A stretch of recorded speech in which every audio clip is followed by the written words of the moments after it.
Michael, I was reading your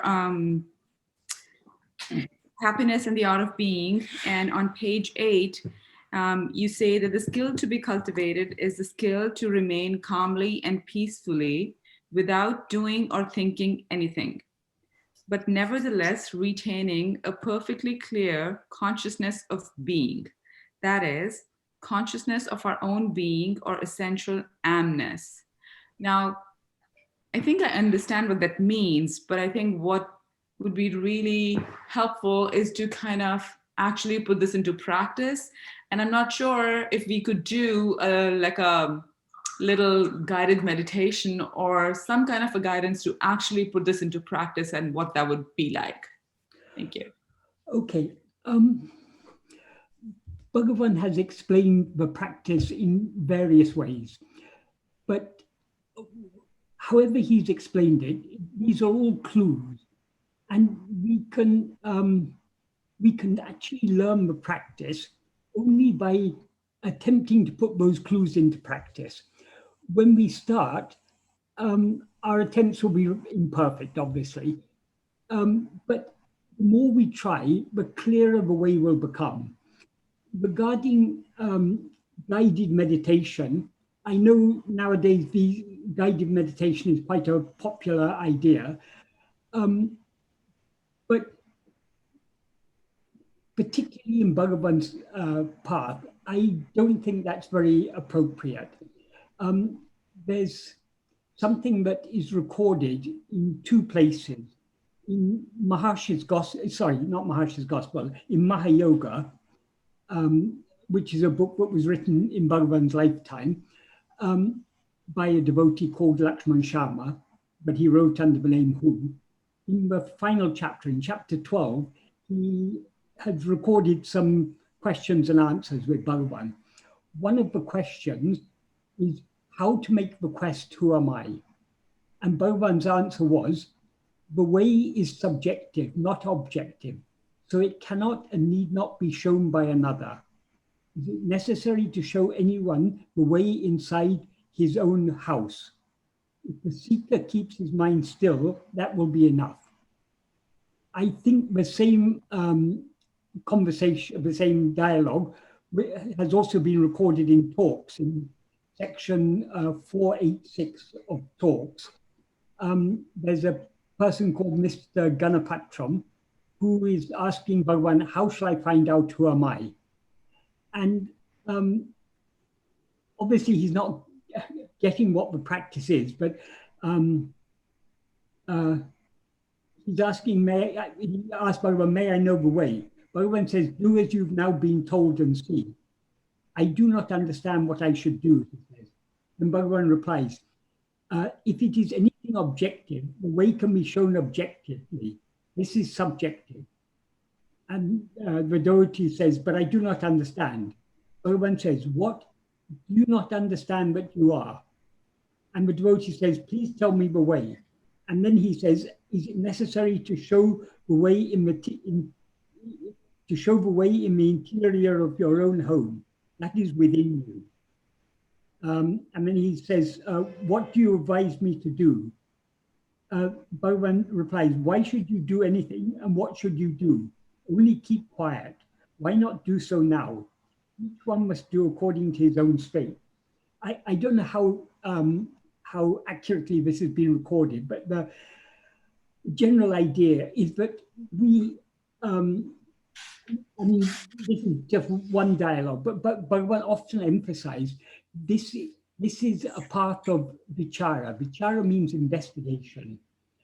When we start out on an investigation, we start off with a fairly, with limited understanding or limited information. I mean, if it's an objective investigation, we've got limited information, but we start with the limited investigation, we limited information, we slowly gather more information, and then as the investigation progresses, the way becomes clearer. This is obviously not it's not, unlike external investigations, we're not gathering information, but like an external investigation, the way becomes clearer as we travel along the path, the more we turn within, the more clarity we will gain. As Bhagavan says, we are all always aware that I am. There's never a moment when we are not aware that I am. Whatever else we may know, we know it because I am.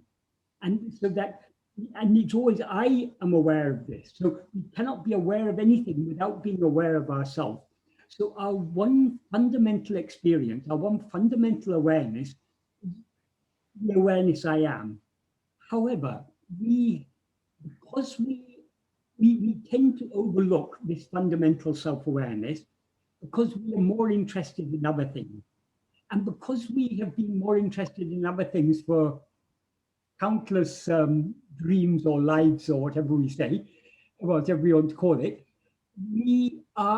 our power of attention has become relatively gross because we are always attending to gross things, gross and also clouded. So when we try to turn our attention within, we are not attending to any object. We're not attending to any phenomenon. We are just attending to the basic awareness I am, which is far more, though it's something that we're always clearly aware of, it's something far more subtle than any other thing. Because all phenomena have a form, have certain defining characteristics that distinguish one phenomenon from another. But the awareness I am, though it's something that we're always clearly aware of, can we explain? Can we put in words what is that? What it is like to be aware that I am? We cannot. We cannot. It's something far too subtle, and it's something that is. If we begin to investigate it, we see that the awareness I am is actually without limits. Whereas all phenomena, now we feel we are limited because we are confusing the awareness I am with the form of this body. We're aware of ourselves as I am this body. So we seem to be something limited. But the more we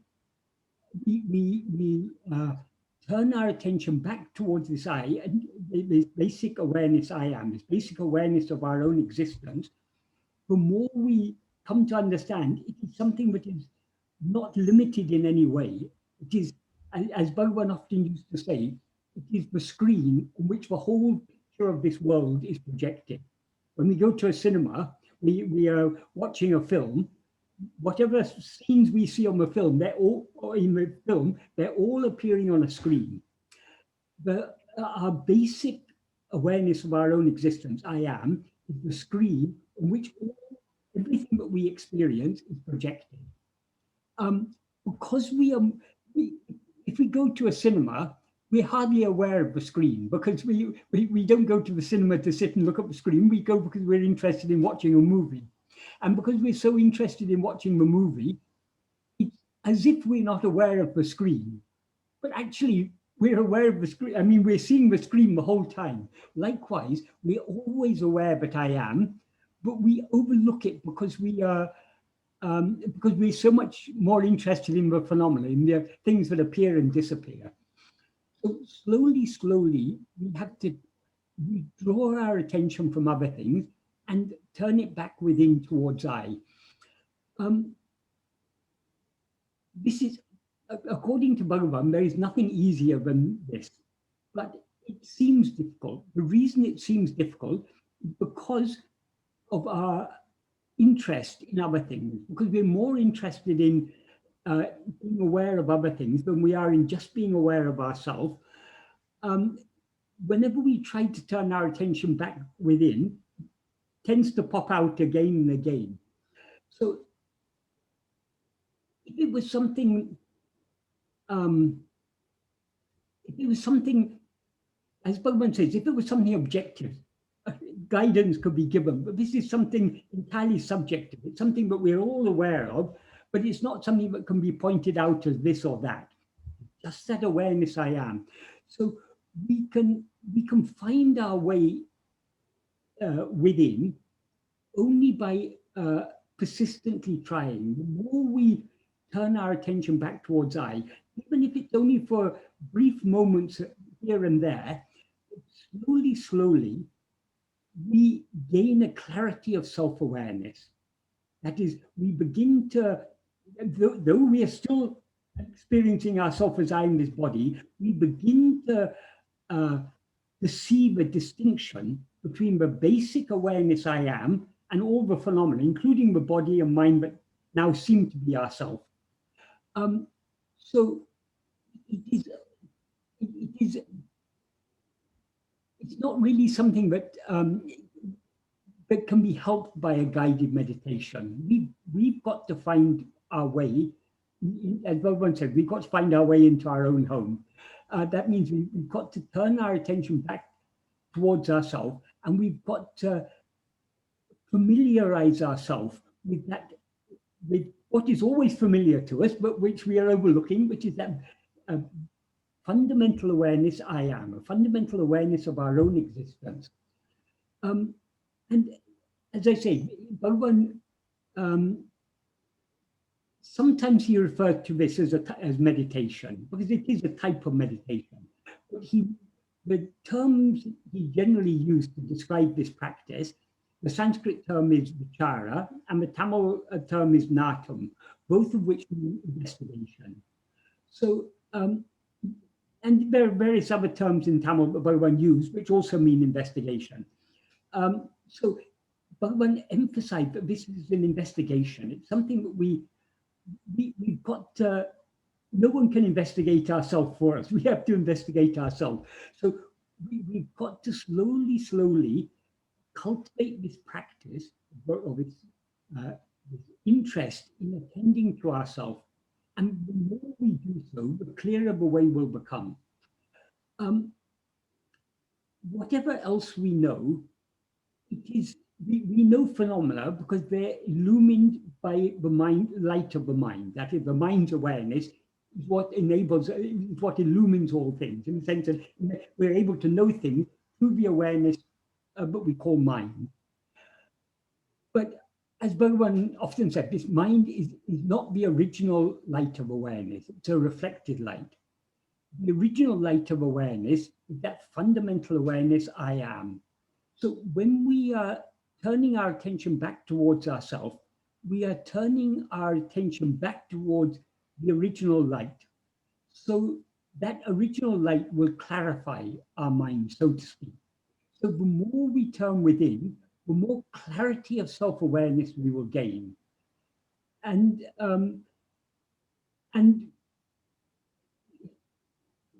really, more than that, it can't be said in words. It's just the whole practice is a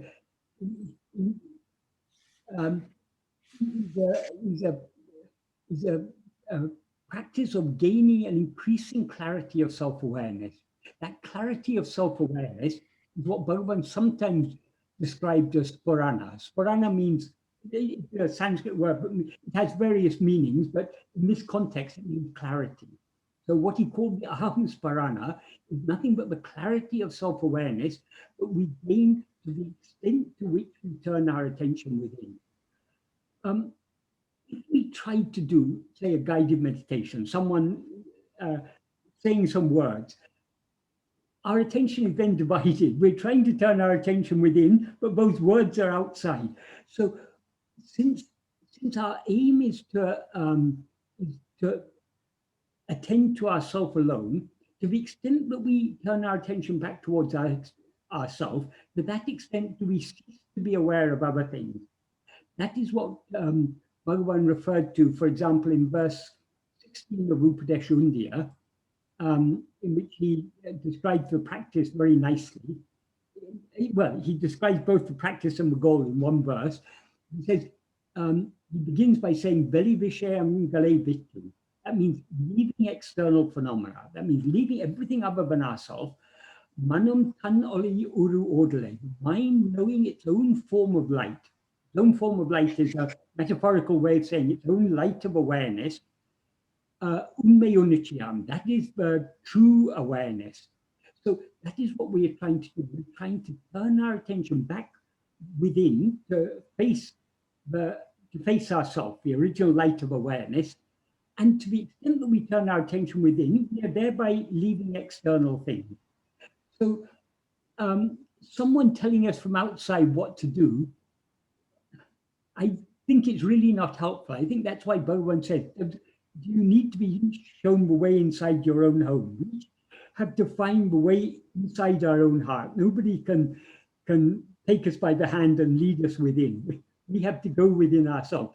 But that doesn't mean guidance is lacking. The more we turn our attention within, the more that inner light of awareness will be guiding us and drawing us within. That inner light of awareness is the true form of Guru. Bhagavan often said, Guru is not something external. Guru is our own self, our own the pure awareness that is always shining in our heart. Guru appears externally in human form in order to tell us to turn within. And in order to tell us that the true form of the Guru is that light of awareness which is shining in our heart. So the more we turn our attention back towards ourselves, the more we are opening our heart to the grace and guidance of the true Guru, who is that pure awareness in our heart. So the guidance that from outside, we can be told by the Guru, turn within. But the real guidance we have to find in our own heart. Does that adequately answer your question, Mana?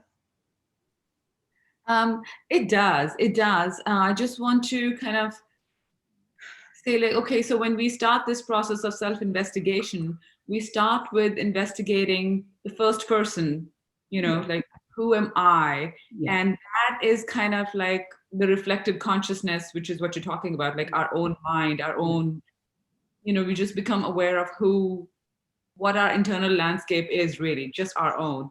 Yeah. And from there, if we are able to do that, and then try and be, because the nature of the mind is thoughts. So if we try to stay away from that, to, you know, I always try to say, like, okay, the question, it's always said, like, who is asking the question? So see where the question arises and abide there. Yes. And, you know, so I'm like, okay, so there is this first person investigation, and then there is this questioning where, or observing where the question comes from and abiding there. Yes. How, yeah. Yeah. It is questioning. That is sometimes asking ourselves a question, who am I, or who is aware of this? That may be an aid to turning our attention back towards ourselves. But the mere asking of the question is not the investigation. The investigation is turning our attention back towards ourselves. We can say metaphorically we are questioning ourselves. That doesn't mean we are literally questioning ourselves, but questioning in the sense of investigating. We are looking back to ourselves to see what we actually are. Regarding the attending to the first person means I, the ego. Sometimes people ask Bhagavan, in this question, who am I? What is the I that we have to investigate? Is it the ego or is it our real self? Generally, Bhagavan said, ego, because of the question that was asked. Because when people who ask such questions, they take it as if there are two selves, a real self and a false self. Bhagavan said, okay, just investigate the false self. That's sufficient, because there is actually only one self. The difference between our real nature, which is pure awareness, and ego, which is the awareness that is aware of many things. Pure awareness means awareness that is aware of nothing other than itself. But ego obviously isn't pure awareness, because as ego, we're always aware of many things.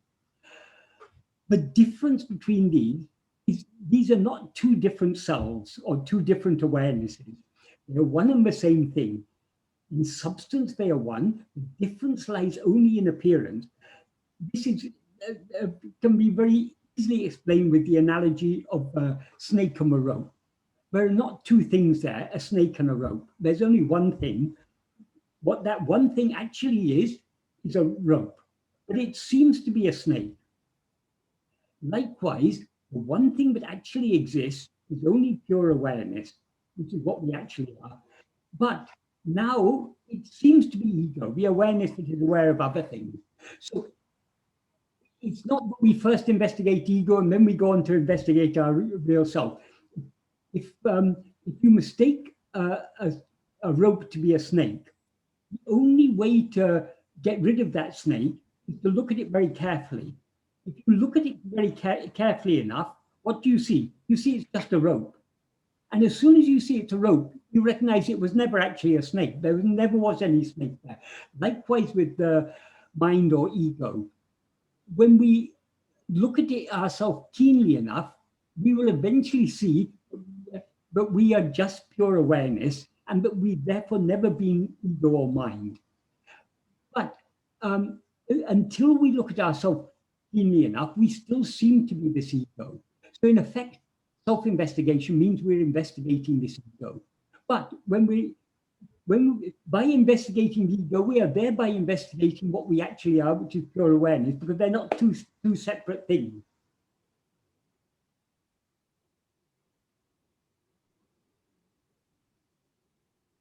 And another thing you say about the internal landscape, I'm not sure that landscape is an appropriate word there.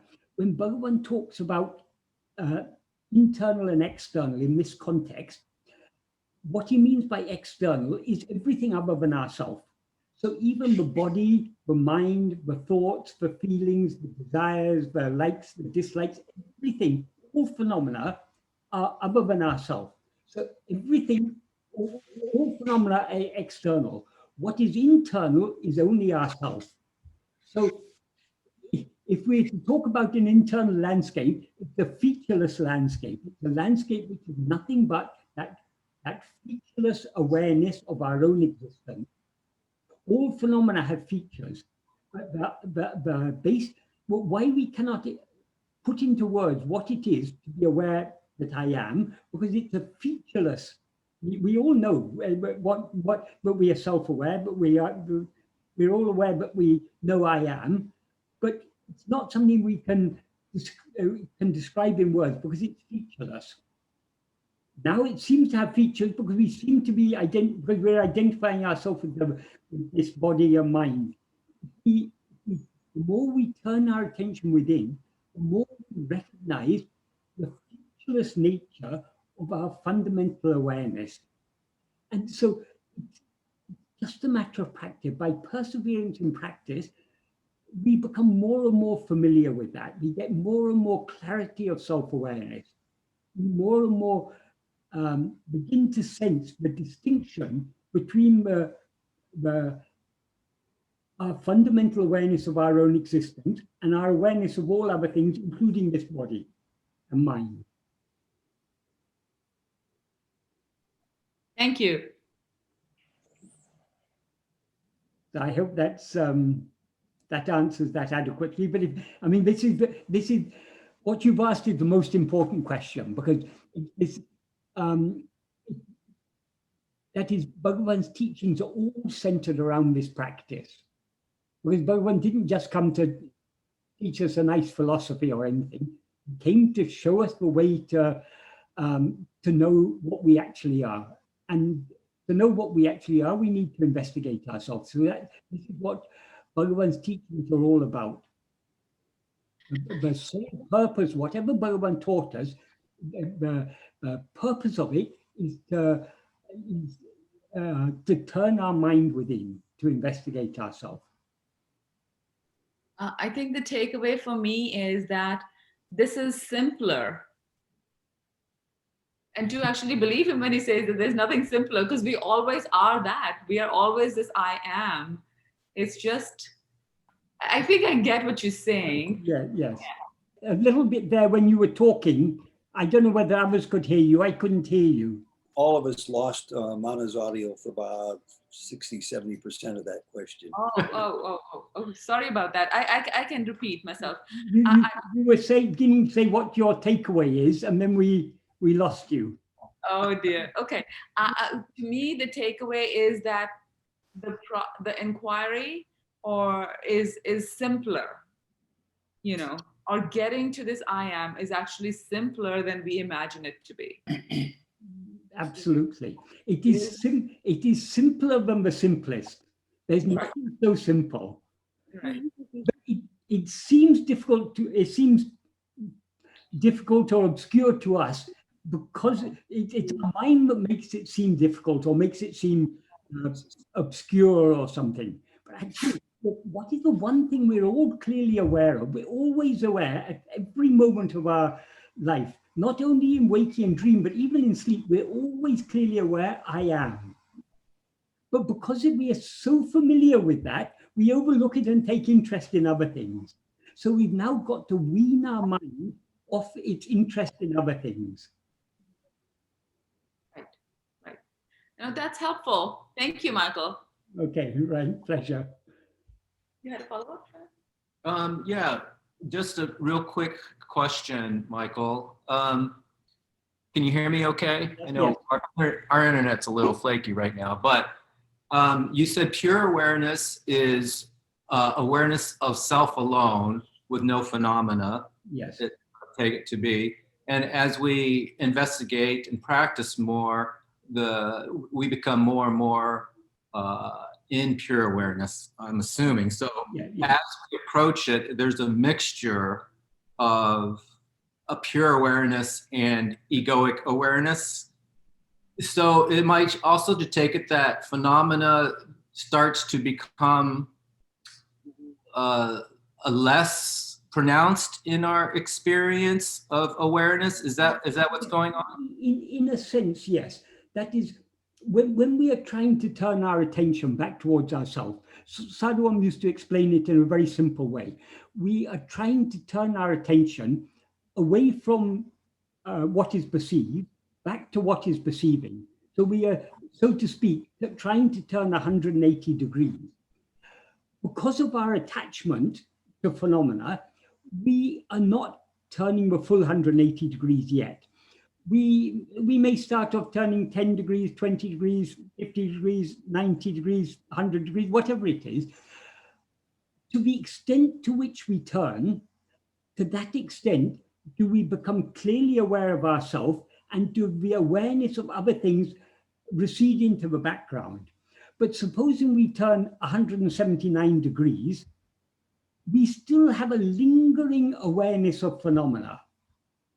Maybe a lingering awareness of the body or sensations or something. So long as there's the slightest trace of awareness of phenomena, what is aware of phenomena is only ourself as ego. But when we turn the full 180 degrees, we're then facing ourselves alone. We're then not aware of any phenomena whatsoever. We're only aware of ourselves. That is the state of pure awareness. So as soon as we turn that 180 degrees, we cease to be ego and we remain as we always actually are, which is as pure awareness. And one more thing. Language has its limitations. When we say that pure awareness is awareness that is aware of nothing other than itself, it could sound as if itself is an object of its awareness. But obviously, we are not an object of our own awareness. That is, self-awareness, though we talk of being aware of ourselves, it is not actually awareness of something. That is, it's just the nature of awareness. Awareness is always aware of itself, but it's not aware of itself as an object. That's why Bhagavan sometimes said that self-knowledge is a knowledge which is completely devoid of knowing. Because the words cannot adequately say what it is, but it is just a state of just being aware. By just being aware, we are aware of nothing other than ourselves. Right. Also, could we also say, since ego is nothing but thought, that it's really a thoughtless state? Yes. But again, when we talk about thoughtless state, the term thoughtlessness is is very much misunderstood in the spiritual. People say, I was meditating for 20 minutes, I didn't have any thoughts. Right. What they mean by thoughts is just the mental chatter. Bhagavan uses the term thought in a much broader sense.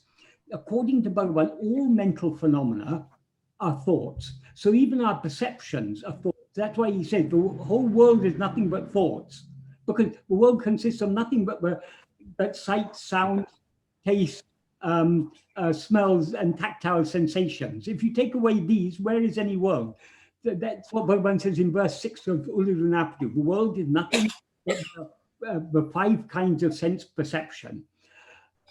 So since perceptions are mental phenomena, the world is nothing actually but thoughts, is what Bhagavan often said. So according to Bhagavan, all phenomena are only thoughts. Even the perceiver of the phenomena is a thought. That is what he calls the first thought, I, the thought called I. That's another term he uses to refer to ego. So ego is a thought. However, unlike all other thoughts are jada. That means they're devoid of awareness. No thought is aware of it. So the only thought that is endowed with awareness is ego, this first thought I. Because ego is what is called chit jada granti. Chit means awareness, jada means what is not aware, and granti means a not. So because whenever we rise as ego, we project and are aware of ourselves as a body. This body is jada. And when Bhagavan talks about body, he's not talking only about the physical form. He talks about all the 5 sheaths. That's the physical form of the body, the life, the mind, the intellect, the will. All of these are jada. They're all non-aware. But we are aware of this bundle as I am this. So there's a mixture there of what is aware and what is not aware. That mixed awareness, I am this body, that is ego. But in the ego, there's an element of pure awareness. The I am portion of the I am this body, that is the pure awareness. So it is an adjunct mixed awareness. And there are 2 defining characteristics of ego. Firstly, as ego, we're always aware of ourselves as I am this body. The body may be different. Now we're aware of this body. In dream, we're aware of some other body. When this body dies, and if we have another life, we'll be dreaming another body. So, but as ego, we're always aware of ourselves as a body, and we're always aware of things other than ourselves. So these are the 2 defining characteristics of ego: awareness of ourselves as a body and awareness of other things. Whereas pure awareness, which is what we actually are, is the awareness that is not aware of anything other than itself, that is just aware, not aware of. Yes, thank you. Michael? Yes. I'd like to ask a related question. Yes, certainly.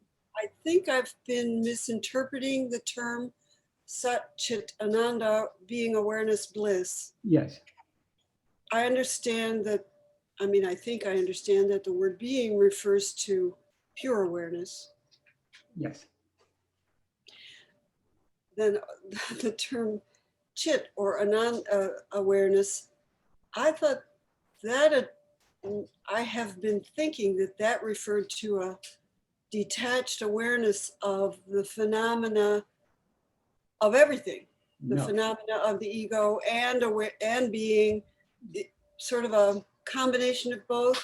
No. And then bliss, I don't know. I don't experience that, so Okay. I don't have it. No, that is Sat Chit Ananda is not 3 things. Sat is Chit, Chit is Ananda. It's 3 different descriptions of one and the same thing. To understand what is meant by Sat, there's a very nice word Bhagavan often used in Tamil, Uḷḷadu. Uḷḷadu, one meaning is being, but another meaning is what is, or what exists. So Sat means existence or being in the sense of what actually exists. And it means awareness in the sense of what is actually aware. the mind is only what is called chittabhasa, which means a semblance or a reflection of awareness. It's not the real awareness. The real awareness is only that pure awareness, awareness that is not aware of anything other than itself. And that Sat-Chit is Ananda, because when that is Ananda, happiness is our real nature, as Bhagavan often emphasized. Particularly, he explained it very nicely in the first paragraph of Nāṉ Ār.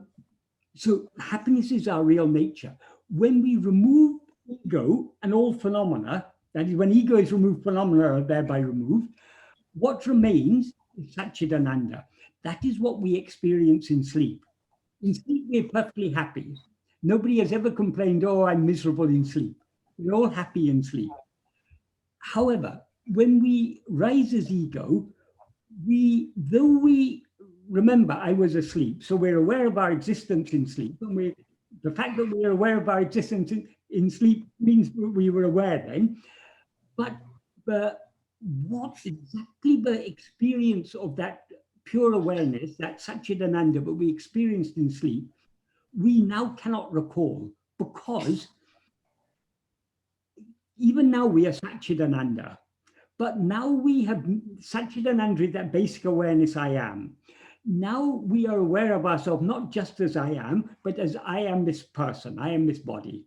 So since we are now not aware of ourselves as Satchidananda, we cannot recall the nature of the Satchidananda that we were experiencing in sleep. So, but while we were asleep, Bhagavan says sleep is a state of pure awareness. However, for most of us, sleep seems to be a state of darkness. Oh, I wasn't aware of anything. But we were aware we weren't aware of anything. So there was awareness there, but we don't have a clear recollection of it because of our present self-ignorance makes us ignorant of what we were aware of in sleep. Because what we were aware of in sleep is what we actually are even now. Is that clear what I'm trying to say, or? I'll work on it.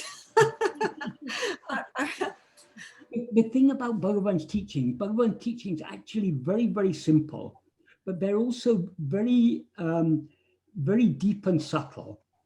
So it takes time for us to, for the truth or to get a clear understanding of what Bhagavan is talking about. It takes time. It takes time, and it also takes practice. That the more we come within, the clearer his words become to us. Michael, a long time ago, we had a teacher, not a very pleasant teacher, but he said in an angry way, he said, God isn't concerned about your concerns. God doesn't even know you exist, isn't even aware of you. And my perception had been that were it not for being, were it not for I am, there would be no there would be no ego, there would be no dream. I think what that person told you, there's truth in it, but it wasn't the appropriate thing to say, because that is the real nature of God is just pure awareness. And as pure awareness, God is aware only of pure awareness, of nothing other than himself. However, that is, God is our own real nature, in other words. However, when we limit ourselves as this person, we see God as if something other than ourselves. But obviously, God isn't this little person we are, so he seems to be something other than ourselves. In Advaita, they distinguish between the real nature of God, which is niguna Brahman, that means Brahman without any qualities, and the God as he seems to us, so long as we limit ourselves as this ego, that is called Saguna Brahman. That means God with qualities. So the God with qualities is all-knowing, all-loving, and all-powerful. So to say that God, the Saguna Brahman, doesn't know anything or isn't concerned about us is wrong. But that Saguna Brahman is in fact Nirguna, but he seems to be Saguna so long as we are Saguna, so long as we have qualities, so long as we limit ourselves with his body, God seems to have certain qualities. This can be explained in another way. One thing Bhagavan often said is God and Guru are one and the same. So let us talk about Bhagavan, because Bhagavan is, that the idea of God is somewhat an abstract idea. Whereas Bhagavan is, we know Bhagavan very well. We know he lived in Tiruvannamalai, or in our ignorant perception, he was a person who lived for 54 years in Tiruvannamalai and was so loving to all people and all animals and gave these teachings and everything. Bhagavan often, I was just referring to something in Chadwick's reminiscences the other day, and I came across one passage where he says a nice story. That is, he once said to Bhagavan, Bhagavan says he has no disciples. And Bhagavan looked at him suspiciously and said, yes. Then he said, but Bhagavan also says that a guru is absolutely necessary. So have I wasted all these years I've been here? I came all this way, taking Bhagavan to be my guru. But if Bhagavan has no disciples, then am I wasting my time? Then Bhagavan explained to him, from the perspective of the guru, there are no others. But from the perspective of the disciple, the distinction between disciple and guru is very real. So for the disciple, the guru is very real and very necessary. But Chadwick persisted in his question. And then Bhagavan jokingly said, shall we ask them in the office to write a certificate for you? Or perhaps we can ask them to bring the office stamp and they can put a stamp on you. Bhagavan will joke about these things, but that's a very nice story because it illustrates that is from Bhagavan's perspective, there are no others. But he doesn't deny that for us, the relation of disciple and guru and disciple is a very, very important, absolutely necessary. We can explain this in a way. Bhagavan doesn't see anything other than himself. So he doesn't see us as other than himself. So Bhagavan loves us as himself. He sees us as himself and he loves us as himself. But his love for us as himself is what we experience as his grace. What is called grace is nothing but the love that Bhagavan or God or Guru, whatever we call it, has for us as itself. So from our perspective, because we've limited ourselves, we seem to have a relationship with another. Bhagavan seems to be another, we have a relationship with him. That relationship is very real from our perspective. As real as I am this body, so real is our relationship with Bhagavan or our relationship with God. So to tell a devotee, God doesn't even know all your troubles, is wrong. It's true in a sense, it's true in an absolute sense, but we can say it in another sense. Bhagavan knows everything, but he knows everything as himself. So he knows our troubles, but he doesn't know them as other than himself. So we cannot, with our limited mind, we cannot understand Bhagavan's state. But so long as we rise as ego, in effect, there is God and Guru is all-knowing, all-loving, all-powerful, and is taking care of us in ways we cannot even imagine. But the aim of Guru, why Bhagavan has appeared outwardly in a human form, the sole aim of Guru is to turn us within, because the reality of Guru, the reality of God, is nothing but that pure awareness I am, which is always shining in our heart, and which is our own real nature, what we actually always actually are. So if we are to know God or Guru, as he knows himself, we need to know ourselves. We need to turn our attention within and be aware of ourselves as we actually are. Does that answer your question? It does help. I've written down some of the things you said so I can review when I get confused later. Yeah. Thank you. Okay. And Michael, I have a follow-up question Recorded, too. so it will all be on YouTube in a day or two. Michael, I have a follow-up question too. Yeah. First, I want to thank Mana. It's an obvious question. It's a great question. Michael said it's the most important question. And I think it's under-addressed. And we can see right now, well, we've gone almost an hour talking about this one point, and it raises other questions in my mind too.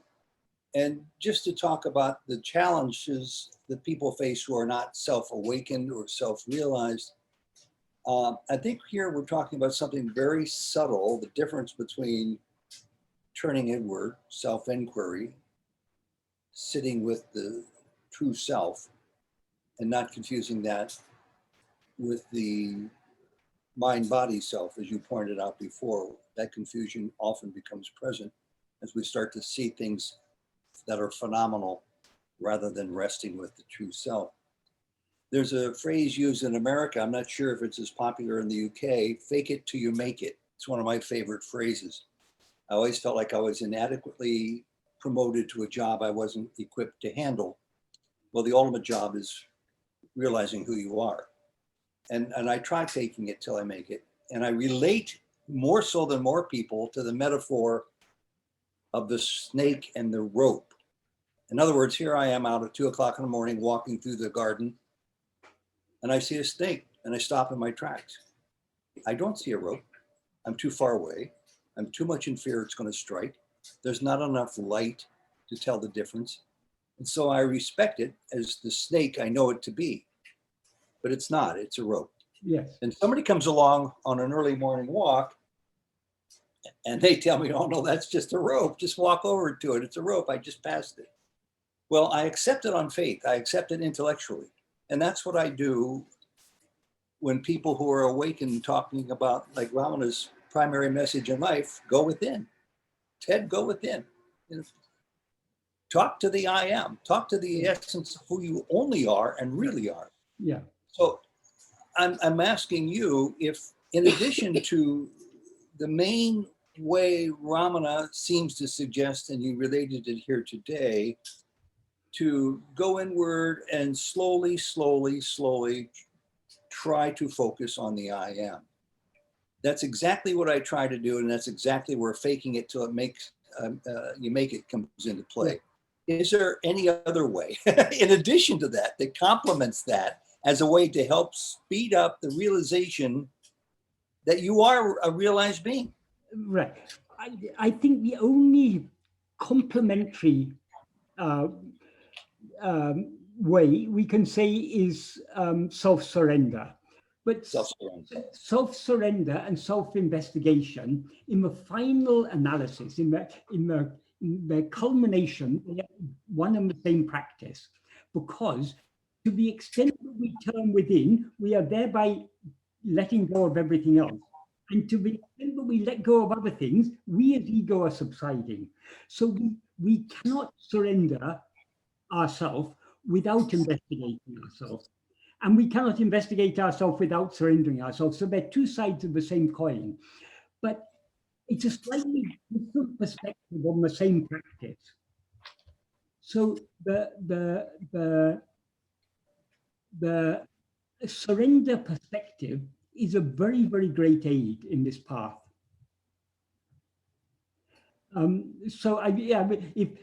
Though it's, in a sense, I'm just offering you the same coin, but I'm turning it the other side up. Instead of the heads, I'm giving you the tails, because they are actually one and the same practice. But why Bhagavan sometimes talk to them as if they were two practices, because they're two different perspectives or different approaches to the same practice. I like what you're saying. I see that as a complementary way, not just an alternative, but a highly complementary way. Yeah. But nonetheless, I'm this guy who's lived for 75 years in a week or so with all the phenomena that I'm mostly familiar and comfortable with. And it's real hard for me to see through the fog. So pretend I'm a third grader and you're my teacher. And the student says, what does it look like to surrender, Michael?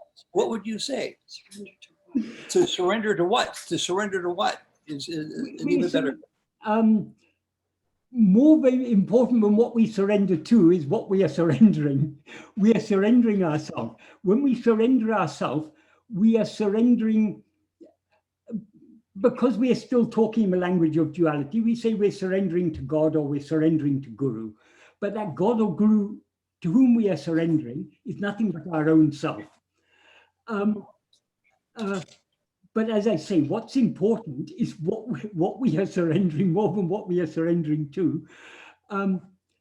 But we can surrender ourselves only by knowing our own reality, which is what we are surrendering ourselves to. So when we turn our attention within, when finally we turn the full 180 degrees and we are swallowed by that clarity of pure awareness, we have surrendered ourselves completely to that pure awareness. And thereby we discover, but what we always actually were is only that pure awareness. So we are surrendering ourselves to ourselves in the final analysis. We are surrendering what we now seem to be to what we actually are. I like that. In fact, I feel even more encouraged by that complementary method rather than looking for the unknown, looking for something, although it's not the unknown. That's where we go wrong. We think we are looking for the unknown. We should actually be looking for what is known. to be. Bhagavan says there's nothing new to know. We already know all that is to be known. The problem is we know more than that. We need to reduce our knowledge just to the knowledge, the basic knowledge I am. Real quick question to follow up on this. Jody and I and Marty's come along now too, to be in a Zoom meeting once a week with 3 people, and now there's 4 who are said to be self-realized. I mean, I just finished one of the books by one of the people. He doesn't say it. He talks about his own self-enlightenment. And the question I've been intrigued about for a long time, and I hope you can, well, it's not that important, but it helps me understand more clearly when this learning really takes off. When a person becomes self-awakened, do they have what is the equivalent of a download of clarity of thought? In other words, it's not new information that comes to them. They've always had it. It's just that the blinders are pulled off and they can see the whole cosmos of understanding, whereas those of us who aren't enlightened can't see it yet. There are a huge amount of misconceptions about enlightenment. Many people have some sort of experience of clarity and they take that to be enlightenment. But enlightenment in the sense in which Bhagavan didn't actually use the term enlightenment, that's an English term, but enlightenment in the sense of Atma-vichara. There is no such thing as an enlightened person, as an awakened person, because when we are awake, we find that we were never a person. So long as we experience ourselves as a person, we are not we may have had some sort of experience along the way, but we haven't had that final, we haven't awakened to our real nature. If we take enlightenment to mean being awakened to our real nature, being aware of ourselves as we actually are, we cannot be aware of ourselves as we actually are so long as we are aware of ourselves as a person. When we are aware of ourselves as we actually are, we will know that we were never a person. We have always only been that pure awareness. So nowadays, well, not only nowadays, even in the past, it's always been the case. There are many people who, well, there are some frauds. The easiest way to cheat people is to say you're enlightened, because nobody knows what enlightenment is, so you can easily cheat. So there are some frauds out there, but there are also many people who genuinely believe that they are enlightened, that they've achieved some sort of spiritual achievement. But so long as there's someone there to say, I am enlightened, or I have achieved this, or I have had this experience, that is not the final experience. There's still an ego there to say, I've experienced that. Bhagavan says in verse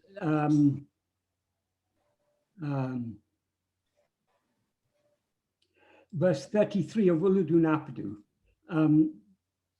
Saying I do not know myself or I have known myself is ground for ridicule. Why? To make oneself an object are there two selves, because being one is the truth, the experience of everyone. So for Bhagavan, to say I have known myself is as ignorant as to say I do not know myself, because what knows itself is only as it is only pure awareness. Pure awareness will never say I have known myself, because for pure awareness there's no such thing as ignorance, and there's no pure awareness doesn't say I have known myself. So any person who says I have known myself, I am self-realized, I am awakened, is still in the state of ignorance, because they're still taking themselves to be a person. That's why Bhagavan says it's ground for ridicule to say I have realized myself or I am awakened. Because when awakened, there'll be no I to say I am awakened. In Tamil, there's a saying, Vindava Kandale, Kandava Vindale. That is, those who say have not seen, those who have seen do not say. Thank you. So if anyone says that they're enlightened, it's advisable to take it with a large pinch of salt. And namaskarams to them, congratulations to them, but we should be a bit wary. Sometimes when people used to ask Bhagavan, is such and such a person enlightened? But or is such and such person jnani? Bhagavan said there is only one jnani, and you are that. Well, to be fair, the four people I mentioned that we talked with on Thursdays, only one has said that, but he has said it repeatedly in a book that he wrote about his own enlightenment experience. Yes, well, thank you. But Bhagavan, this verse of Bhagavan is the answer to that. But the reason why Bhagavan, sometimes when people talked about whether such and such person is a jnani, why Bhagavan said there is only one jnani and you are that. We cannot know the state of anyone else when we don't even know our own real state. If we know ourselves, we will know that we alone exist. There are no others. So long as we know the existence of others, we're still in a state of ignorance. Good. And can I say one more thing? You said that saying, fake it until you make it. Yes. We can also apply that. That is, we are all fake devotees. We're all fake devotees? We are all fake devotees, because if a true devotee is only one who is, if we were truly devoted to Bhagavan or to God, we would surrender ourselves entirely. The fact that we haven't surrendered ourselves entirely means our devotion is at best it's deficient. So, but it's good to fake being a devotee. I mean, not to fake to others, but to fake to ourselves, because the more we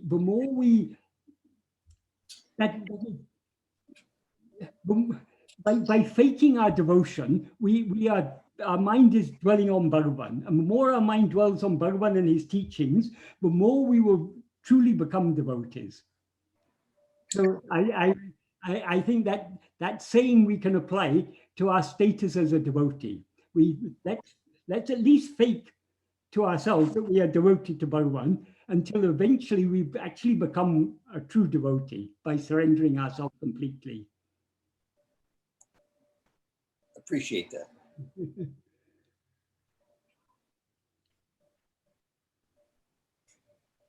Ted, did you want to ask Michael the questions that you sent me, or? Yeah, I think I'm second on the list here. Michael, as I wrote, I think I wrote as a note to you that, well, maybe not. This is a rework or rewrite of a question I put to you before, but I didn't feel we had time for it.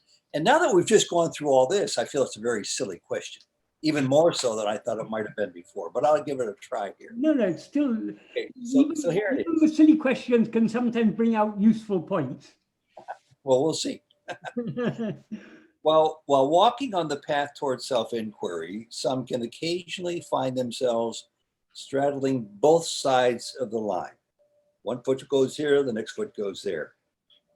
Both sides of the line of mind-body awareness on one side and awareness of the true self on the other side. Since we seem to be the creators of our own Maya, of our own play or dream, and of the seeming world we live in, which is filled with suffering, disappointment, and occasional periods of happiness, why cannot we also rewrite our own dream of human existence, of perceived artificial human existence? Can we not just edit out the perceptions of pain and suffering? Right. I'll take the first thing first, which isn't your main question, but you say while walking on the path towards self-inquiry, some can occasionally find themselves straddling both sides of the line of mind-body awareness on one side and awareness of true self on the other. We are all straddling that the two sides of the line. That is, until ego is annihilated, the body-mind awareness does remain in waking and dream. As I said earlier, when we are trying to turn within, we are trying to turn 180 degrees. If we manage to turn 180 degrees, we then cease to be aware of body, mind, world, everything. We're aware only of ourselves.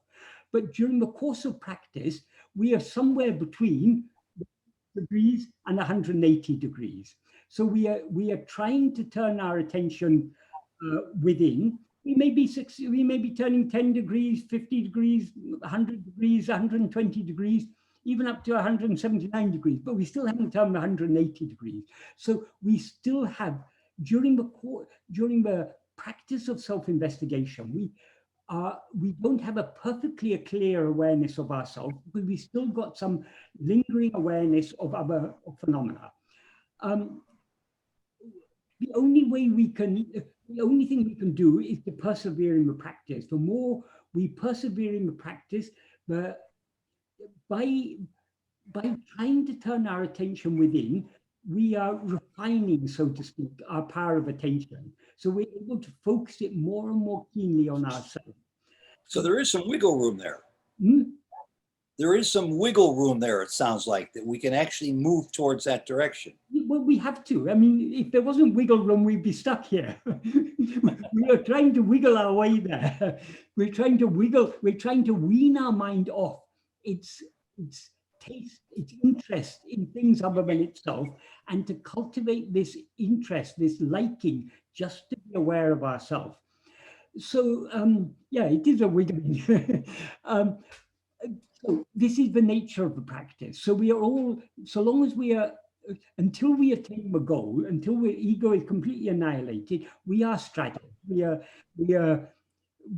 still stuck in the world, but we are aware that we no longer really belong to this world. So we're trying to turn within, because we know the only refuge we can find from this world is to turn within. This is again, fake it but make it. We know that we should have we should have vairagya. We should have freedom from desire for other things, and we should have love only to know ourselves. But in practice, our mind still goes outwards. We're still interested in other things. We're still concerned about other things. So we're all in this state where we neither belong to the world nor do we belong to God. We're sort of somewhere in between. So we're trying our best to fake being devotees, to fake that we are, but our real interest is to turn within. The more we fake having the interest to turn within, the more we'll turn within, and the more we'll get the real interest to turn within, the real love to turn within. So by faking our bhakti, we will gain the real bhakti. So we fake till we make it, as you say. So that's, I just wanted to clarify that about the first part of your, the prelude to your question. But your main question is whether why can't we rewrite our dream of human existence? There is a very simple answer to that. When we dream, the whole dream, everything that we perceive in the dream is our own creation, our own projection. But if in a dream, for example, if you're being chased by a monster, you can't just will that monster away. You may even think, oh, this couldn't be happening in waking state. This must be a dream. So let me try and will away the monster, but still the monster is chasing you. In some dreams, you may be able to will it into non-existence, but generally in the dream, you're not able to escape from the dream reality. But why is that? Because though you are the creator of the dream, you don't experience yourself as the creator of the dream. You experience yourself as a creature, a part of your creation. That is, we always dream ourselves as a person in our dream world. But that person in the dream world is a part of the dream world. It's not the creator of the dream world. What has created all of this present dream and the dream, other dreams, all dreams are created by ego. But as ego, we are always experience ourselves as I am this person. So the creator has created all this and created itself as a creature in its own creation. So as a creature in the creation, we are powerless to change the creation. Otherwise, if we could change all this, we can will away coronavirus, we can will away all the injustices, all the cruelty, all the bad things in the world, but we can't. Because though this is all our own projection, we have projected ourselves as a part of this projection. I understand. I really did think it was a silly question when I got down to it today, but no question is silly, because every question, as I say, it has the potential to clarify one more aspect of Bhagavan's teachings. Well, thank you very much. And I want to point out, because I hope I wasn't rude by continuing with my question, we have a new member joining us, and Mark, an old member, that's Mark, hovering a little bit below the San Francisco Golden Gate Bridge, as you can see. Mark loves the group as much as all of us, to the extent where he was in surgery today and came to hear you talk. So Mark, welcome. Good. Great. Glad you could make it, Mark. Yeah, I just got wheeled back in the room. Great. It's reassuring to see your face and that you're grinning. Yes. Happy to be here. And what a testimony to Bhagavan and to Michael. The message is so important. I admire you. Bhagavan, no testimony to Michael, only to Bhagavan. Okay, are we ready to move on? Ted, there was one more part of your question that you didn't read out. I crossed it out because you had already answered it, I thought, Okay. Which is, is that what happens upon awakening? Is that what you're referring to? Yes, yes. When we are awakened, the dream has come to an end. So there's no longer any need to edit the dream. There's nothing to rewrite. There's nothing to rewrite, exactly. And one more point about rewriting the dream. Everything that we experience in this dream or in any dream is determined by our destiny. The destiny is a selection of the fruits of our past karmas. They have been selected by God or Guru as the most favorable circumstances for our spiritual development. So there is no need to rewrite it. Though the world, when we look at the world, it's a pretty terrible place. There's so much injustice, so much suffering. And even if at the moment we're in relatively good health, at any time illness can strike, or life is so uncertain. Even people delude themselves that if they have lots of money, then they've got security. What security do we have? We depending on this fragile body with a pumping heart, just one moment, if there's a blood clot or something, we pop out in a moment. So there's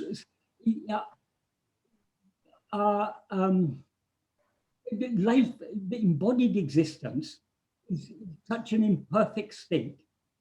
Though we may seem to enjoy pleasures here and there, we all know it's all going to come to an end one day.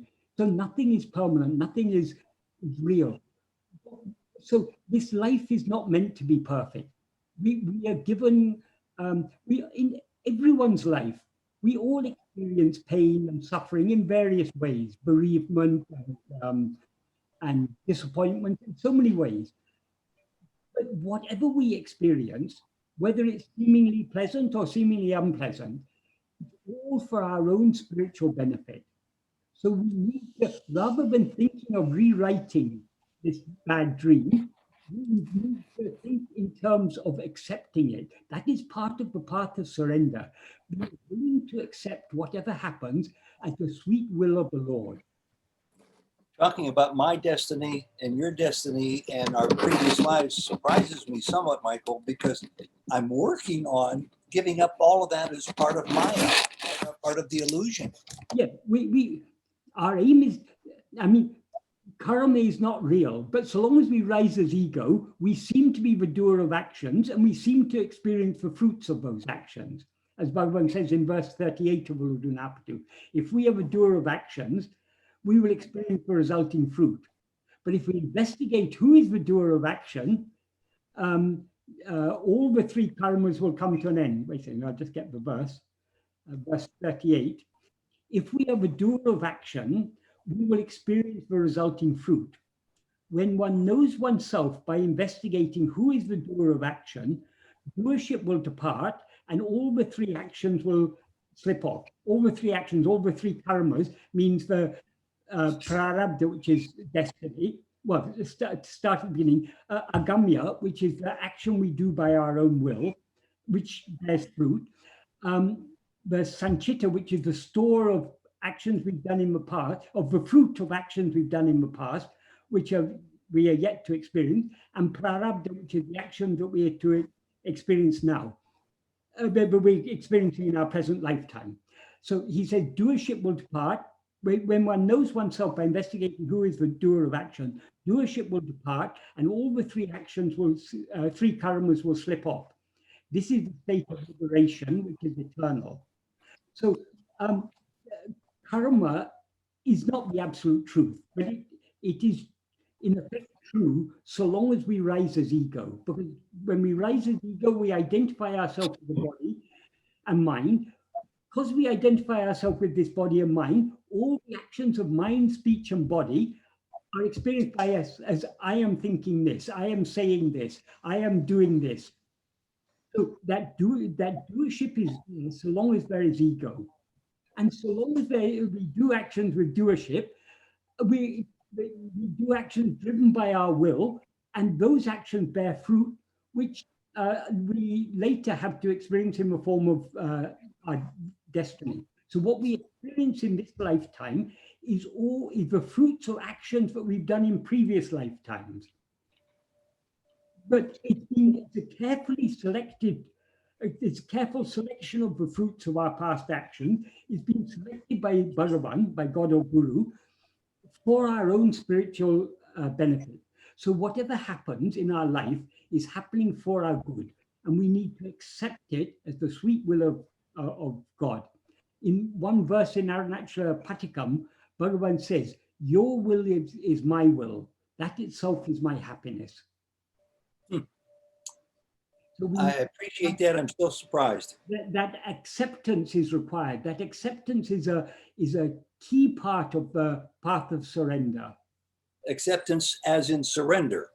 Yes, yes. Accepting whatever happens. Whatever happens is happening for our good.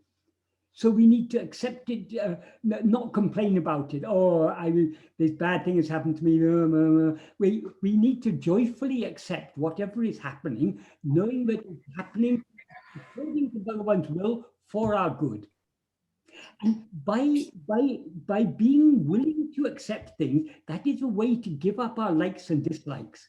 Because the more we are willing to accept both the good and the bad, whether it's good or bad, we thereby wean our mind off its likes and dislikes. we joyfully accept whatever happens, whether it's seemingly good or seemingly bad.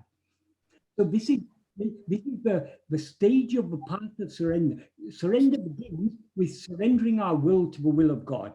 So this is that stage of surrender.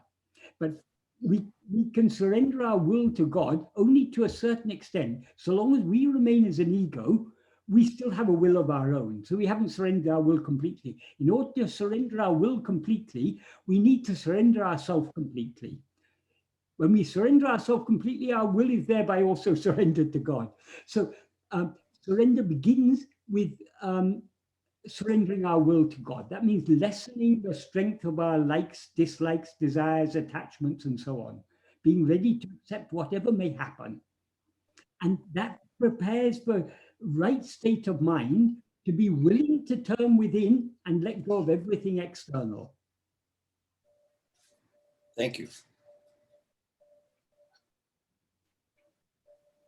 So as I say, we shouldn't even be thinking in terms of rewriting this dream. We should be thinking in terms of rewriting our willingness to accept whatever happens.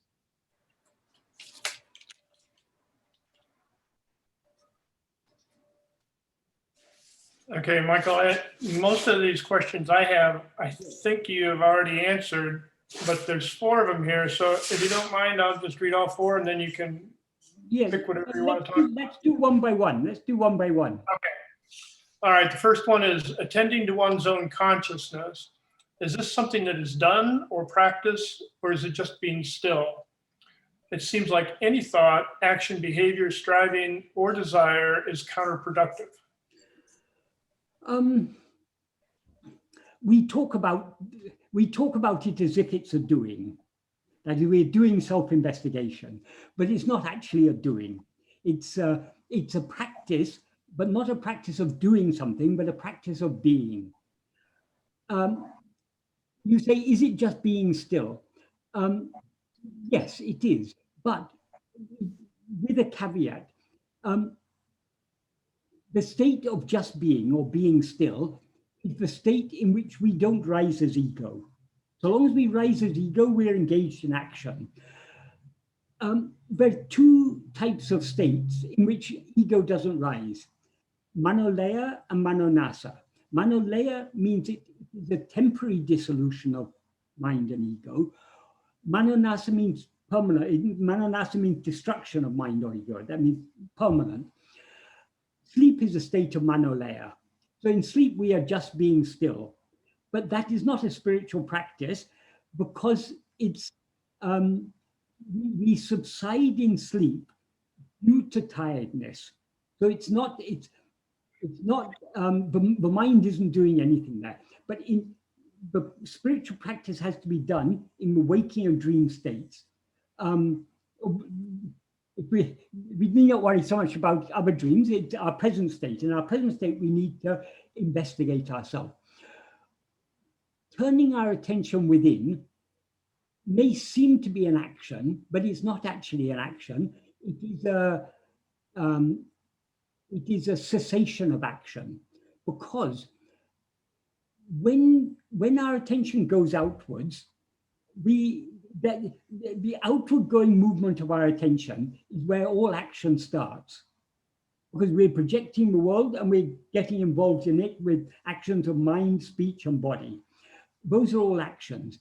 When we turn our attention within, the doer of action, which is ego, begins to subside, because ego rises, stands, and flourishes by holding on to things other than itself. When it tries to hold itself, it begins to subside. This is something that Bhagavan has made clear, which, as far as I'm aware, hasn't been made so explicitly clear in any spiritual text before Bhagavan. That is, the nature of ego is to rise, stand, and flourish by attending to things other than itself. As he says in verse 25 of Uḷḷadu Nāṛpadu, Uru Patri Undam, Uru Patri Nekam. That means grasping form, it comes into existence. Grasping form, it stands. Grasping and feeding on form, it flourishes. This formless phantom ego. So the nature of ego, it cannot exist, it cannot stand, and it cannot flourish without holding things other than itself. So when we as ego try to hold ourselves, we begin to subside. So this is a very unique quality of ego. That's why in that verse 25, he says, Tedin alotum pidicum. That means if sought, it takes flight. That is, if we turn our attention within, and say, who am I? Ego subsides. When ego subsides, then we remain in the state of being still. So when Bhagavan talks about the practice as just being or being still, what he means is not being in a state of manolaya, like sleep. He means being self-attentive. Because to the extent that we are self-attentive, to that extent does ego subside, and to the extent that ego subsides, to that extent are we in the state of just being or being still. So an effort is necessary, but it's not an effort to do anything. It's an effort just to be self-attentive. And being self-attentive is not an action, it's a state of stillness. You say action, it seems like any thought, action, behavior, striving, or desire is counterproductive. Yes, in a sense, that's true. Certainly, thought is counterproductive, or thought of anything other than ourself is counterproductive. If we direct our thought, our attention within, that is, that's directing it in the right direction, but directing it towards anything else is the wrong direction. Action is counterproductive, behavior is counterproductive, striving or desire. Striving for anything other than to be self-attentive is counterproductive, but making that effort to hold on to self-attentiveness, that is not counterproductive. That is what is required. And desire, usually when we talk about desire, we're talking about desire for things other than ourselves. But what motivates our practice, rather than calling it desire, we can say love. That love, that bhakti, to be aware of ourselves as we actually are, that is the key to the practice, because it's only to the extent that we have love to be what we actually are, to be the pure awareness that we actually are, only to that extent will we be able to hold on to that self-attentiveness. So desire in the sense of love for just being is necessary. All other desires are counterproductive. Does that adequately answer that question? It does. Number 2, on your blog, how do we, excuse me, how do we remember sleep? You state that we cannot experience anything we haven't experienced. How does imagination factor into this? At times, imagined thoughts appear real. Sometimes it's difficult to separate the real from imagined. There have been several times where after reading about Ramana Ār's devotees, my eyes swell up with tears of joy. The body is charged with memories as if I were there with them. I don't have any words to actually describe the experience, yet it feels like a memory or time and space has disappeared. How can that be? A memory of times before birth? Imagination or wishful thinking? How is one to know? At the deepest level, all thoughts are imagined. Maybe this is why self-attention is so important. Yes, yes, this is why self-attention is so important. Regarding what you say about when we read stories about Bhagavan, it's almost as if we are remembering it as if we have been there. That is though Bhagavan's body is no longer physically alive, Bhagavan is still very, very much alive. That is, he's always living in our heart as I. So when we read the stories of Bhagavan, it is as if we are there with him. Stories about Bhagavan, though they may not have been reported, I mean, we're seeing through other people's eyes, but still, everyone who's written about Bhagavan, they each in their own way, they had their own love for Bhagavan, and that love comes through their whatever they recorded, and so it transports us there. So I fully understand what you say when you regarding that. in your question, you say, we cannot experience anything that we haven't experienced. I think what you meant to say there was, we cannot remember anything we haven't experienced. And then you ask, how does imagination factor into this? Yes, it is true. Our memories can be colored by our imagination. If we try to remember certain things about our childhood, we have certain memories, but certain things are vague, and we may not have all the details correct. Maybe over the passage of years, we've forgotten certain things, and we try and fill in the details with, and then we can't make out the difference between what we've imagined and what actually happened. That is certainly a factor, but that is with regard to memory of phenomena, of things that we've experienced, of phenomenal experiences. Imagination can certainly color our experience. Memory isn't always reliable. But when I was talking about how do we remember what we experience in sleep, as I pointed out in that article, as far as I can remember, but our memory of our existence in sleep is quite unlike any other memory. We call it is not actually a memory. We call it a memory for want of any better words. What in the normal sense of the term memory, a memory is a type of internal perception. That is, we are replaying an old film reel, so to speak, within our own mind. What we experienced in the past left an impression in our mind, and we can replay that. That is what we call memory. Our recollection of sleep is something quite different to that. What we experience in sleep is only our fundamental awareness, I am. That even now we're experiencing that fundamental I am, albeit now we're experiencing mixed with adjuncts as I am this person. But underlying this feeling I am Marty or I am Michael is the fundamental awareness I am. So that fundamental awareness I am continues through all the three states without break. So our memory of our existence in sleep is not a memory of the mind, because the mind was absent in sleep. It's very hard to put this in words, but it is just that continuity of our own satchit, our own awareness of our own existence. That is, we recognize that this, whereas all other things are time-bound, all phenomena, they appear and they disappear. The one thing that never appears or disappears is that fundamental awareness I am.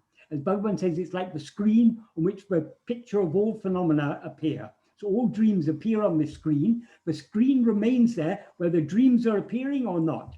So,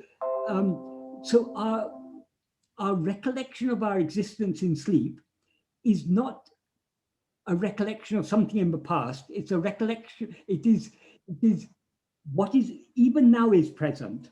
That awareness of our existence is ever present. So it has always been, and it will always be. This is Bhagavan. In this regard, Bhagavan sometimes used to say, though we all know we're going to die, why is it that we are able to live our life as if we're not going to die? It is because though none of us can fool ourselves and say, oh, we're going to live forever, in this body, that is, we all have a very deep sense that we are ever existing. That is, our own non-existence is something completely unreal to us. If we try to imagine what it is, a state in which we don't exist, we can't really imagine that. So what is going to die is the body, but we won't die. Even if ego dies, we won't die, because we are the We are the eternal reality, that which is the ever-present. What is ever-present is only that awareness I am. So this I am can never die. So Bhagavan said, even in the midst of a battlefield, when a soldier is seeing his comrades falling around him, and he may be afraid, but somehow he thinks he's going to live the next moment, the next moment, the next moment. The fact that however imminent death is, it's still got an element of unreality to it, because we know we're going to live through death. Because death is only from a body. We are something eternal. So it's that sense of our eternal being, which we experience as a recollection. I slept. We say I slept. That means I was asleep. We are aware of our existence in that state we call sleep.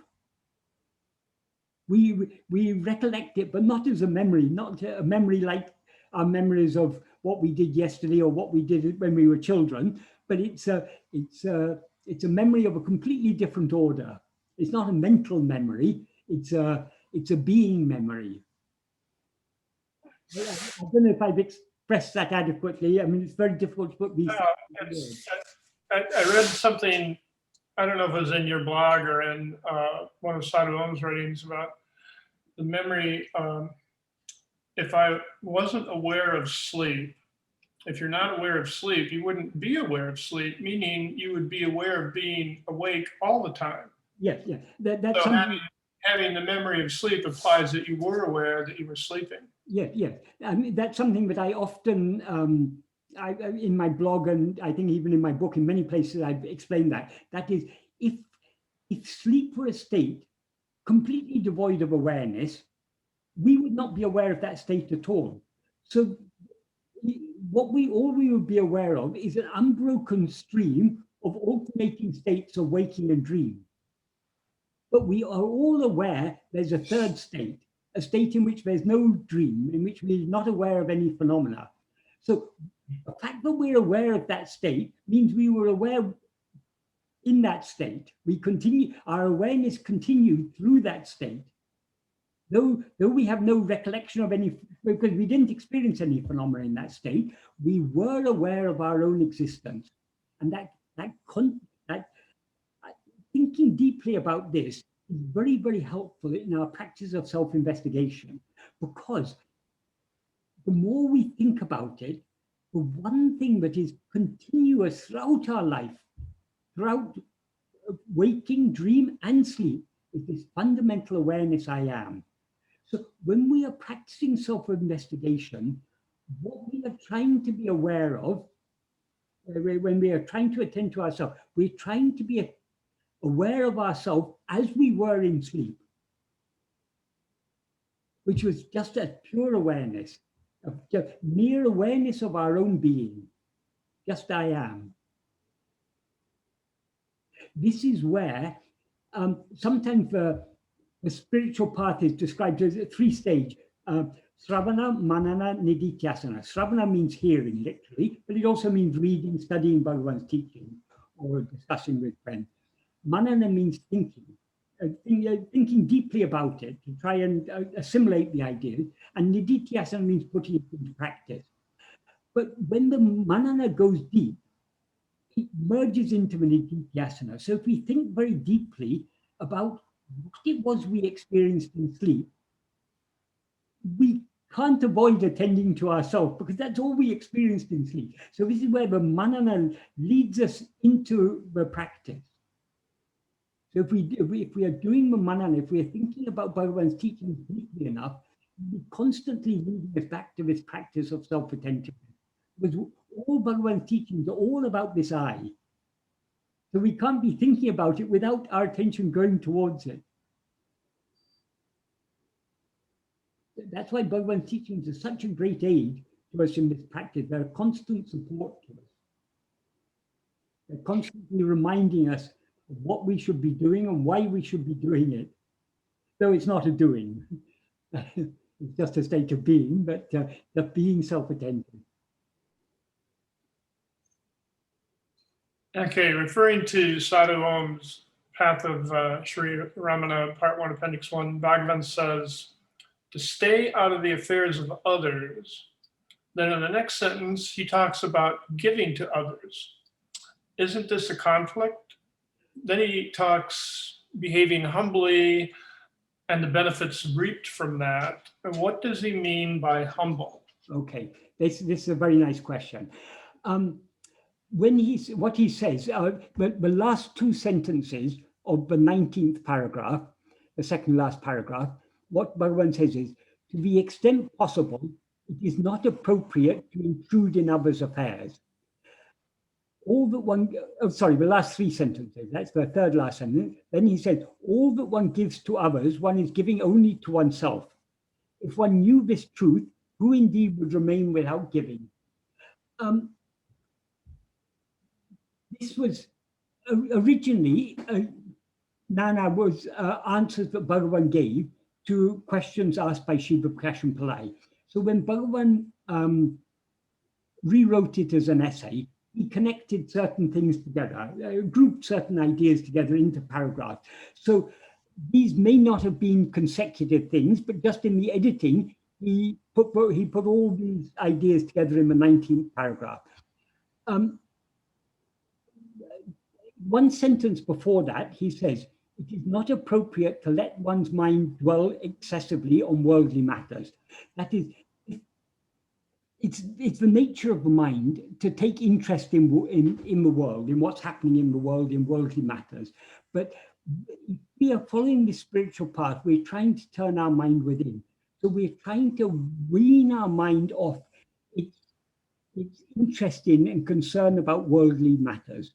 That is, we know the whole thing is, everything that is happening according to grace, and we should leave the world, care about the world in the hands of Bhagavan. He knows how to take care of it. So as far as possible, we need to wean our mind off its interest in the world. That's why he says it's not appropriate to let one's mind dwell excessively on worldly matters. Then he says, to the extent possible, it is not appropriate to intrude in others' affairs. This is, again, because,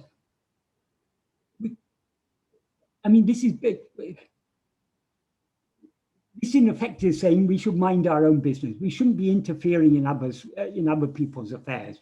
But sometimes in a well-meaning way, we may offer people advice, and which is unasked for. Bhagavan often used to say we shouldn't give advice unless asked for it, because we may think that we are offering good advice to people, but if they haven't asked us for our advice, whatever advice we give may not be welcome. So generally speaking, we should try to avoid interfering in others' affairs. However, in the next sentence, he says, all that one gives to others, one gives only to oneself. This is, he's talking here from a different perspective. If Bhagavan never recommended that we should go out to try to do good in the world. But we all come across circumstances where we see people in need of one kind or another. So when we see a person in need, and we, whether they need money, or they need food, or they need comforting in distress or something, all the positive things we give to others, Bhagavan says we're giving only to ourselves. Why I say all the positive things? Because in the next sentence it says, if one knew this truth, who indeed would remain without giving? So giving here means, as I say, it means not only giving material things like money or food or things, it can also mean giving solace to a person, comforting a person, or just giving time to people. Sometimes people just want someone to listen to them, or just to give a little attention to them. People feel better. So whatever we give to others, we're giving to ourselves. This is a very nice principle. But though here, from the last sentence, we can infer Bhagavan's here talking about the positive things, equally true about the negative things. If you give bad things to others, if you are unkind to others, or if you say harsh words, that will rebound on you. That is there's a saying that what does fire burn first? It first burns the place from which it starts, and then it spreads to burn others. So if we are unkind or angry or do anything to hurt others, we are hurting ourselves. We are doing harm to ourselves. But to the extent that we are kind and caring and considerate to others, we are doing good to ourselves. That is what Bhagavan means there. So he doesn't, when he says we shouldn't interfere in other people's affairs, we shouldn't busy ourselves about other people's affairs. We shouldn't intrude in others' affairs when not asked. But there may be occasions when we see someone in need of something. If we are able to give what they need, whether it is time or attention or money or food or whatever they may need, giving it to them is giving only to ourselves. So Bhagavan is recommending giving, but not interfering. Is the distinction clear? Mm-hmm. Okay, and then in the next paragraph, the final paragraph, this is a very useful paragraph. He first, in the first two sentences, he talks about a basic principle of his teaching. If oneself rises, everything rises. If oneself subsides, everything subsides. Here, oneself means ego. That is, if we rise as ego, the whole world comes into existence. If we subside, dissolve back into our source, everything subsides and ceases. Then he says, the next sentence, which is the sentence you're asking about, it's difficult to translate this, but I'll just give a rough translation and I'll explain in more detail. What it literally means is, to whatever extent sinking low we behave, to that extent there is goodness. Bhagavan says it in a very spirited way in Tamil. There's a Tamil word, evalavu. Evalavu means to what extent, but he doubles that. Evalavu ku evalavu. That means to what extent, to what extent. So he's putting emphasis on that. Tandu nadikaromo. Nadikaromo means we literally nadikarom means we walk, but it has a broader sense than that. It means the way we behave or conduct ourselves. And the word which is translated as being humble is tandu, which is an adverbial participle, which literally means sinking low or subsiding. Therefore, it implies being humble. But it means being humble, but it's got a broader meaning than just being humble. It's about subsiding, about the non-rising of ego, about we as ego need to sink lower and lower and lower, be more and more subsided. That's what he's referring to. That's why he says, to whatever extent sinking low we conduct ourselves, to that extent there is goodness. And as I say, that evelo kevelo, he's repeating to what extent, and then he says, to that extent, nāṉ undu. It is nāṉ undu means there is goodness. That means it is good, or it is beneficial, or it is virtuous. So Bhagavan's definition of what is good is to the extent that we subside, to that extent it is good. So whatever we may do in this world, we should inwardly be subsiding more and more and more, being less and less self-assertive, removing ourselves more and more from the picture. And then in the final sentence, he says, if one is continuously restraining or curbing the mind, wherever one can be. That means So long as we are keeping our mind, we are curbing our mind, we are keeping the mind subdued, keeping the mind in check, it doesn't matter where we live or in what circumstances we live. We can live in any circumstances. We'll be unaffected by the external world to the extent that we ourselves, we restrain this mind, we keep ourselves subsided. So Bhagavan's teachings are all about subsiding, subsiding, subsiding, not rising as ego, but subsiding back into our source. That is the path of self-investigation. That is the path of surrender. To the extent that we investigate ourselves and surrender ourselves, to that extent are we subsiding. So what the word that's been translated there as humble, it means humility, but it means more than that. It's the whole thing of the subsiding of ego. Does that help to clarify that? Well, it does very much, and it kind of fits right in with the last. It's more of a statement than a question. The more I get into this, the less important the questions or answers become. Can this practice be as simple as just be still? And I know you've talked about this. Yeah, it is as simple as just be still.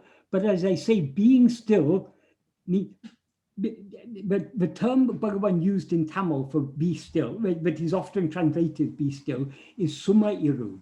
Iru means be. Summa means merely be or just be. But it also implies be without activity. So that in that sense, it means being still, being silent, being without any activity. But just being means being, it also implies being as we actually are. And since what we actually are is pure self-awareness, when Bhagavan talks about the practice as being just being, it means just being self-attentive or being attentively self-aware. That is, to the extent that our attention is turned inwards and is focused on ourselves, to that extent, does ego subside and we remain in the state of just being still. And regarding what you say about the less important the questions and answers become, yes, in a sense, but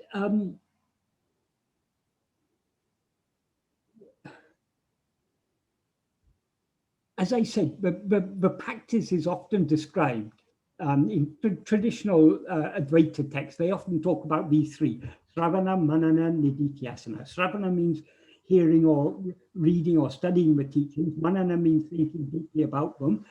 And Nididhyasana means putting them into practice. So the whole process is the process of a deepening of our clarity of understanding. The real clarity of understanding comes from the practice, from the nididhyasana, from turning our attention within. But the more we gain that clarity from within, the more meaningful Bhagavan's teachings will become. So in my case, I've been studying Bhagavan's teachings now for 44 years. But I return to the same texts again and again.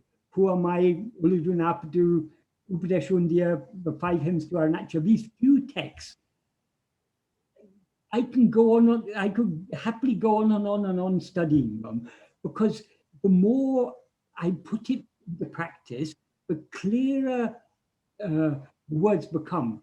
The first work of Bhagavan that I read was Who Am I? An English translation of Nāṉ Ār. That was what hooked me. As soon as I read that, I knew this is what I've been looking for. Before that, I knew I was looking for something, but I didn't know what I was looking for. When I read that, I was hooked. But I can't pretend that I understood even a fraction of it. I understood tiny fraction of it. I'm still learning from Who Am I? Still now, the depth of meaning in what Bhagavan is saying there is becoming clearer and clearer and clearer as time goes on. It doesn't become clearer just by reading again and again and again. But practice is absolutely essential. We have to put it into practice.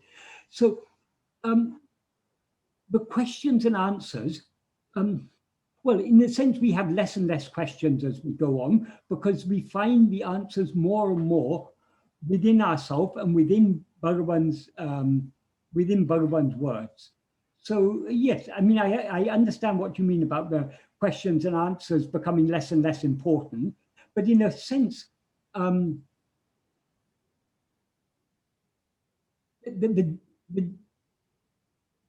questions and answers can also be a part of the process of a deepening of understanding, but only a part.